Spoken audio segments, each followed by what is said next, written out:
पानी के बदले पूछे 4 प्रश्न। राधे राधे मित्रों, एक बार फिर से आपका स्वागत है आपके अपने यूट्यूब चैनल। रोमांचक, बड़े ही मनोरंजक है, इसीलिए कहानी को पूरा जरूर सुनिएगा।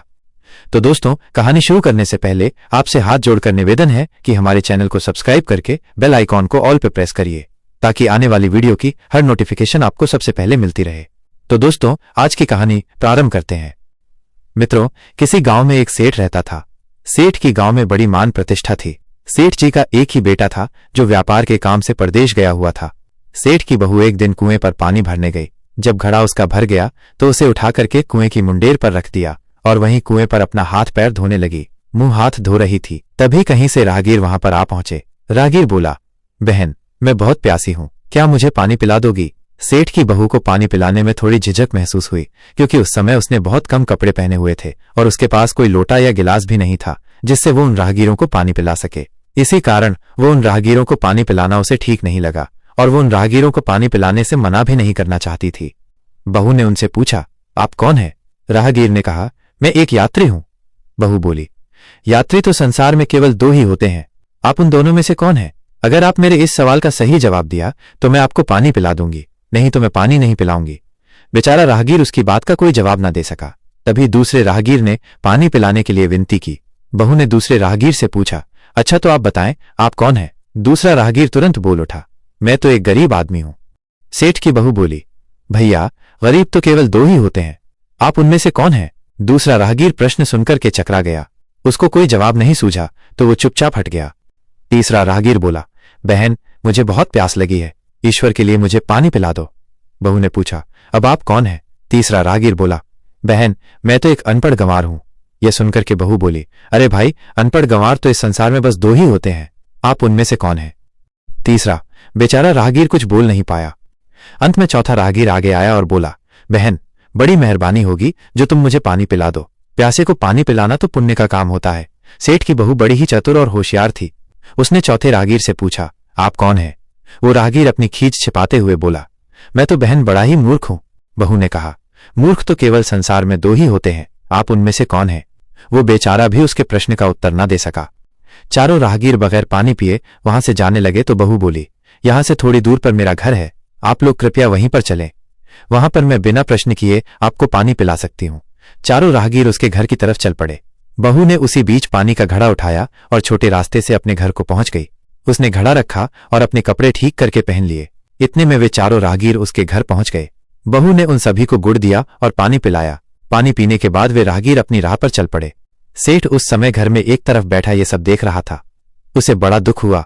वो सोचने लगा, उसका पति तो व्यापार के सिलसिले में परदेश गया है और उसकी गैर हाजिरी में पराये मर्दों को घर बुलाती है, उसके साथ झांका हंसती बोलती है, इसे तो मेरा भी लिहाज नहीं।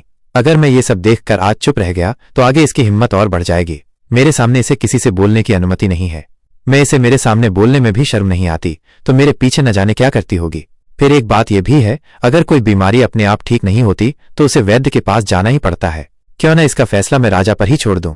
यही सोचता हुआ वो सीधा राजा के दरबार में जा पहुंचा और अपनी परेशानी बताई। सेठ की सारी बातें सुनकर के राजा ने उस बहू को बुलाने के लिए सिपाही भेज दिए। राजा ने सिपाहियों को अपने घर पर आया देखकर सेठ की पत्नी ने अपनी बहू से पूछा, क्या बात है बहू रानी, क्या तुम्हारी किसी से कहा सुनी हो गई थी जो उसकी शिकायत पर राजा ने तुम्हें बुलाने के लिए सिपाही भेज दिए? बहू ने सास की चिंता को दूर करते हुए कहा, नहीं सासू मां, मेरी कोई किसी से कहा सुनी नहीं हुई, आप जरा भी फिक्र न करें। सास को आश्वस्त कर सिपाहियों से बोली, पहले आप अपने राजा से ये पूछ करके आओ कि उन्होंने मुझे किस रूप में बुलाया है, बहन, बेटी, फिर या बहू के रूप में, किस रूप में मैं उनकी राजसभा में जाऊं। बहू की बात सुनकर सिपाही वापस चले गए। उन्होंने राजा को सारी बात बताई। राजा ने तुरंत आदेश दिया कि पालकी लेकर के जाओ और कहना कि उन्हें बहू के रूप में बुलाया गया है। सिपाहियों ने राजा की आज्ञा अनुसार जाकर के सेठ की बहू से कहा, राजा ने आपको बहू के रूप में आने के लिए पालकी भेजी है। वो उसी समय पालकी में बैठकर राजसभा में जा पहुंची। राजा ने बहू से पूछा, तुम दूसरे पुरुषों को घर में क्यों बुलाती हो जबकि तुम्हारा पति घर पर नहीं है? बहू बोली, महाराज, मैंने तो केवल कर्तव्य का पालन किया। प्यासे पथिक को पानी पिलाना कोई अपराध नहीं है, यह हर गृहिणी का कर्तव्य है। जब मैं कुएं पर पानी भरने गई थी तब मेरे तन पर मेरे कपड़े अजनबियों के सम्मुख उपस्थित होने के अनुरूप नहीं थे। इसी कारण उन राहगीरों को कुएं पर पानी मैंने नहीं पिलाया। उन्हें बड़ी प्यास लगी थी और उन्हें पानी पिलाना चाहती थी। इसलिए मैंने मुश्किल प्रश्न किए जिनका उत्तर वे न दे पाए, तो मैंने उन्हें घर बुला लिया और घर पहुंचकर ही उन्हें पानी पिलाना उचित समझा। राजा को बहू की बात ठीक लगी, पर राजा को उन 4 प्रश्नों के बारे में जानने की बड़ी उत्सुकता हुई जो बहू ने चारों राहगीरों से पूछे थे।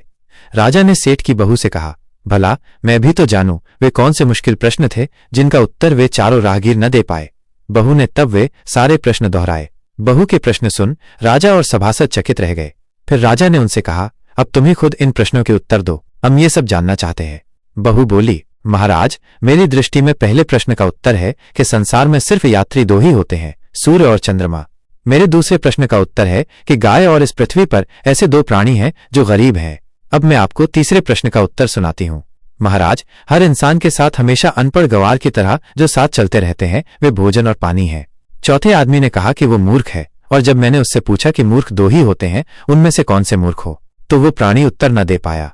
इतना कहकर वो चुप हो गई। राजा ने बड़े आश्चर्य से पूछा, क्या तुम्हारी नजर में इस संसार में सिर्फ 2 ही मूर्ख हैं? बहू ने कहा, हाँ महाराज। तब राजा बोला, वे मूर्ख कौन है, तुरंत बताओ। इस पर बहू बोली, महाराज, मेरी जान बख्श दी जाए तो मैं इसका उत्तर दे सकती हूं। राजा को बड़ी उत्सुकता थी ये जानने की कि वो 2 मूर्ख कौन है, सो उसने तुरंत बहू से कह दिया, तुम निसंकोच होकर के कहो, हम तुम्हें वचन देते हैं कि तुम्हें कोई सजा नहीं दी जाएगी। बहू बोली, मेरे सामने इस वक्त 2 ऐसे ही मूर्ख हैं। फिर उसने अपने ससुर की तरफ हाथ जोड़कर कहने लगी, पहले मूर्ख तो मेरे ससुर जी हैं, जो पूरी बात जाने बिना अपनी बहू की शिकायत राज दरबार में कर दी। अगर इन्हें शक था तो पहले ये मुझसे पूछ लेते, मैं खुद ही इन्हें सारी बात बता देती। इस समय घर परिवार की बेइज्जती तो न होती। ससुर को अपनी गलती का एहसास हुआ। उसने बहू से माफी मांगी। बहू चुपचाप रही। राजा ने तब पूछा, और दूसरा मूर्ख कौन है? बहू ने कहा, दूसरा मूर्ख खुद इस राज्य का राजा है, जिसने अपनी बहू की मान मर्यादा का जरा भी ख्याल नहीं किया और बिना सोचे समझे बहू को राज्यसभा में बुलवा लिया।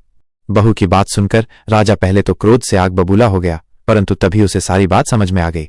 समझ में आने पर राजा ने बहू को उसकी समझदारी और चतुराई की सराहना करते हुए उसे ढेरों पुरस्कार के साथ सम्मान के साथ विदा किया। तो दोस्तों, आज की कहानी यहीं पर समाप्त होती है। कहानी कैसी लगी कृपया करके कमेंट बॉक्स में जरूर लिखना, और कहानी अच्छी लगी हो तो चैनल को सब्सक्राइब और वीडियो को एक लाइक जरूर कर लीजिएगा। तो दोस्तों, आपसे फिर से मुलाकात होगी एक शानदार मनोरंजक कहानी के साथ।